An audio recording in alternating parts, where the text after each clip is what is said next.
আজ শেয়ার করলাম মিষ্টি দই কান্টি ডিলাইটের দুধ 1 লিটার নিয়েছি। লো টু মিডিয়াম ফ্লেমে 30 মিনিট জাল করে নিয়েছি। 2টি এলাচ ফাটিয়ে দিলাম। 10 টেবিল চামচ চিনি দিয়ে লো টু মিডিয়াম ফ্লেমে 5 মিনিট ফুটিয়ে নিয়েছি।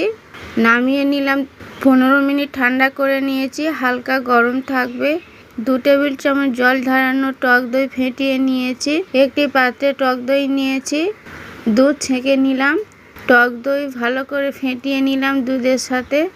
হালকা গরম রয়েছে, বেশি গরম থাকলে দুধ কেটে যাবে, হালকা গরম রাখতে হবে। খড় দিয়ে আলটা তৈরি করে নিয়েছি।